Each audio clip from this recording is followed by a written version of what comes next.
Good morning, Firas. How are you doing? Good morning, Randa. I'm doing well. How are you doing? I'm doing great. I'm very excited about what we're about to do, and I want us to just talk a little bit about it. What is it, and why would people be interested in it, and a little bit more about it. So the topic of today is biomimicry, right? And my first question for us, just to think through it, how would you describe it? What is biomimicry for you? Well, I think in essence, we can describe biomimicry as a way of thinking, as a discipline, as a methodology, and essentially it is to create sustainable innovations that's inspired by nature. So that's where the bio comes in. Yeah. Bio from life and mimicry or mimesis from imitating or emulating. So it's instead of looking at other human innovations to look for inspiration, instead we look towards nature for um, interesting innovations and strategies that we can emulate in our life.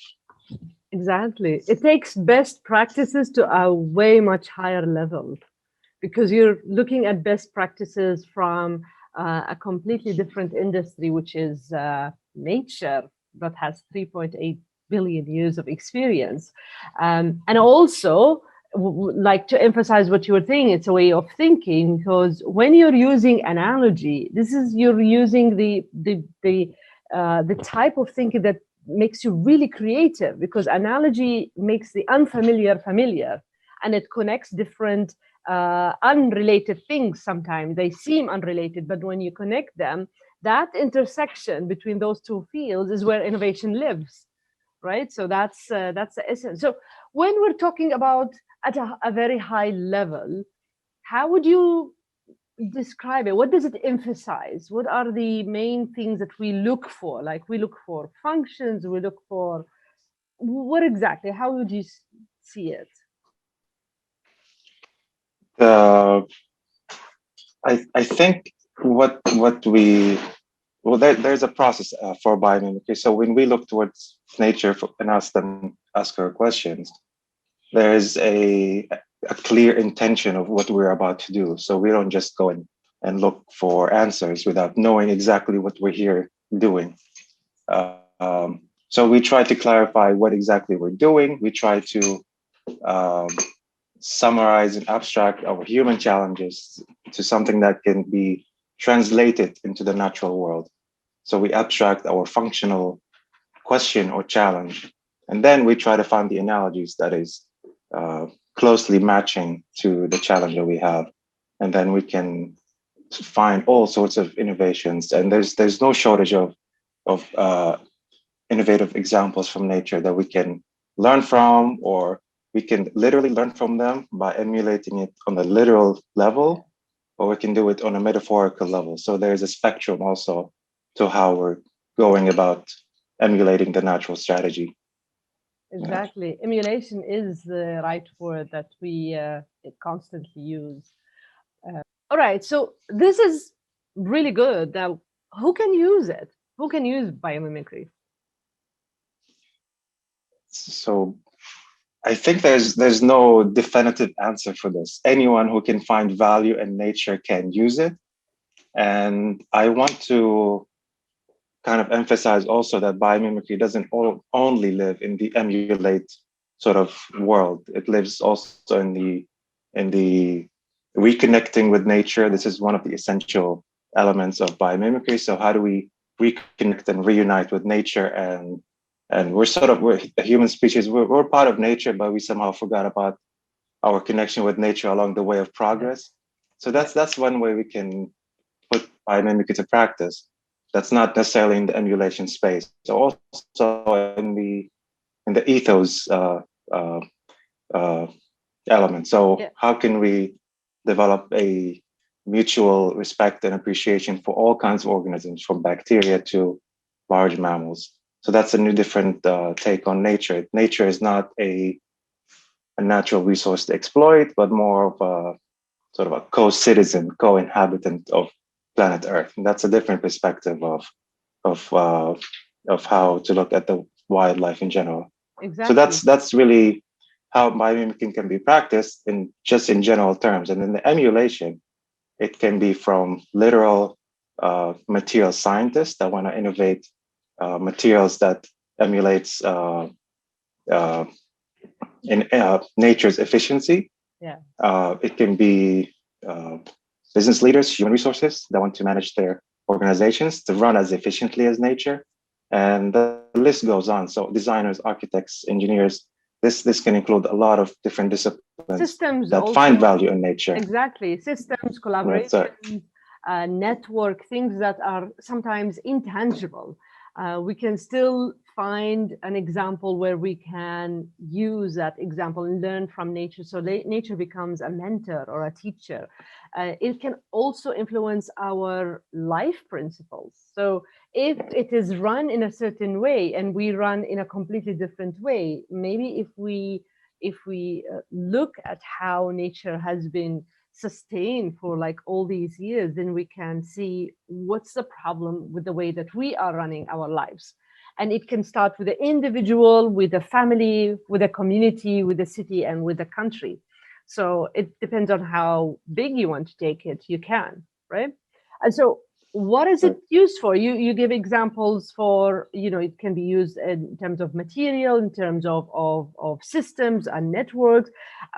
How can people use it? Like, how can they utilize this information by themselves or so with the help of others? What do you think?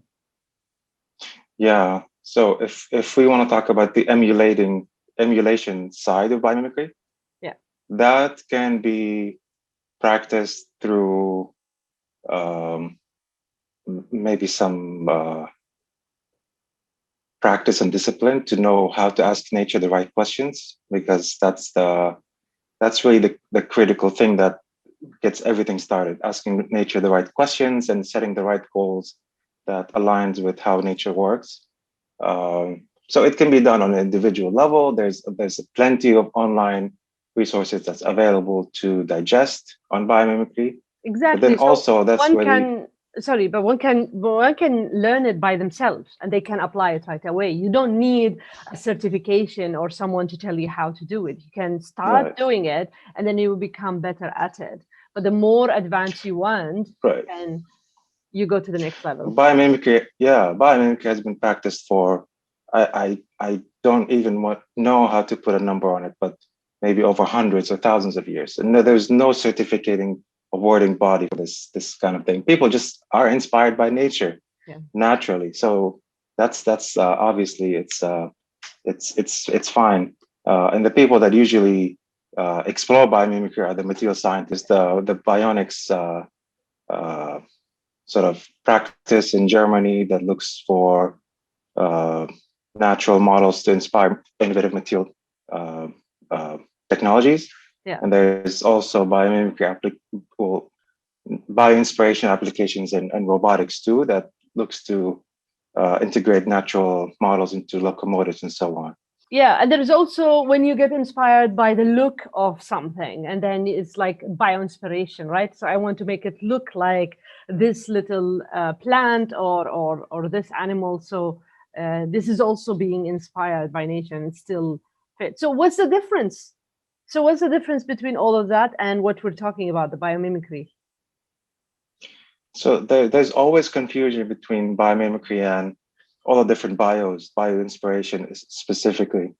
Uh, so let's start with maybe bioinspiration, just to sort of define it. Bioinspiration is, as it suggests, it's to be inspired by life, and it's to find inspiration from life. Maybe it's the way it looks, maybe the way it feels, the way it makes us feel.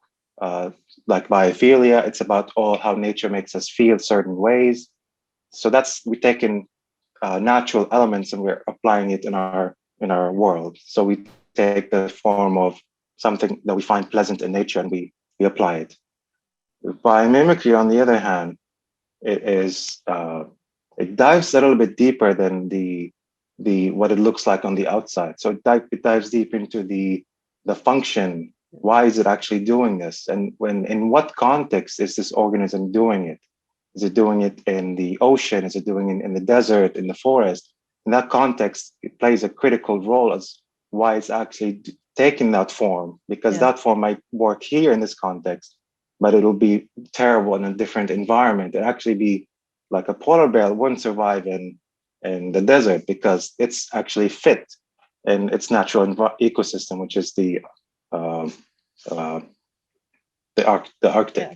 So that's really the difference between biomimicry. We try to dive deep into the essence of the function of why it's doing it, and we consider the context. And there's also a lot of scientific rigor behind it as far as translating the right biological literature. So we have to be really accurate with the biology as much as we can with what is currently available in publications, science publications, and so on. So what's your ideal group of people who are working together on a challenge and want to use biomimicry as their innovation methodology? Like, if I would think about it, I would say you need definitely the biologists or any sort of Definitely. nature expert. You do need designers because you want to translate that into something we already know how to use. And you need business people to see how you can apply it at work and how you can market it and all that. Anyone else you think, or does that seem, like a good combination of diverse people working together on a challenge? I think what I can say is that biomimicry is a team game. So it's a team effort. Yeah, It's never an individual endeavor. Never. exactly. I guess you could do it, but why do it alone when you can leverage other people's minds and skills? Because nature leverages the readily available energies that's around it. So we try to leverage that skills that people have, and we cultivate cooperative relationships in the process. So there's really no standard team in mind. Usually the biologist or the naturalist or someone who knows about natural uh, specific natural ecosystems and so on. They can be sort of the bridge between nature and the human world, so they can provide us with the insights. And there's also how to translate all that information that we Yes. find in nature, Yeah. because That's finding tricky.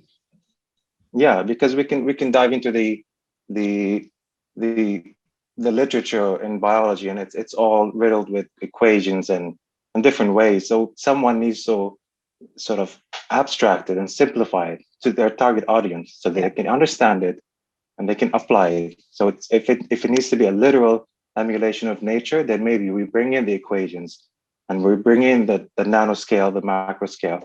But then if it's something along in the middle of the spectrum, maybe we can abstract it to fit the audience and so they can innovate more Yes. easily. So somehow there needs to be some sort of translation process to the target audience, and there's no specific sort of archetype for who's going to be innovating biomimicry. Anyone who has creative thinking, anyone who is ready to really embrace what nature is providing them, they can just run with it. Just there's no sort of discipline in mind. So Exactly. I have an architecture background. So architects, designers can tap into biomimicry without having any prior experience. Just making sure to have the right biology and the right sort of translation to Yeah. guide their designs. So I think translating the insights is something facilitators really know how to do best, and how to guide, especially a very diverse group who think differently, and then guide them through this process, because it's a deliberate process. You know that it's not like a magic wand. You will try to hit it and see what happens. Something will happen, right? If you just follow the simple process, and you will get something at the end. But it's just how to go from one phase to another, and then how to translate those insights. So we're both facilitators, right? I've been working in biomimicry for the past 12 years out of experience, or you have a master's degree in biomimicry. And so we're bringing this unique expertise into something new. All right. So Me and you, Firas, we're up to something really exciting this month. We're doing a program, a very interactive program on biomimicry for those who want to learn it and want to develop this skill. We're testing it with a new biomimicry canvas that we're creating, and we are trying it with a community of really creative facilitators called MindCamp Connect. What can you tell us about, some of the things that we're thinking about when it comes to this program? Um, I think what we're uh, aiming for is to provide sort of a sampler for biomimicry as a process. So this is a quick way to get your feet wet and to explore what biomimicry is about and what is it like and its potentials.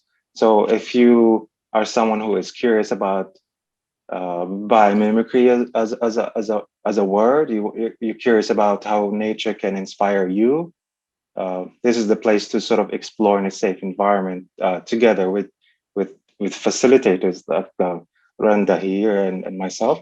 So we can also guide you through the process as you're discovering nature and finding sort of meaningful and deep lessons from nature. Yeah. Absolutely. Thank you so much, Firas. I look forward to this.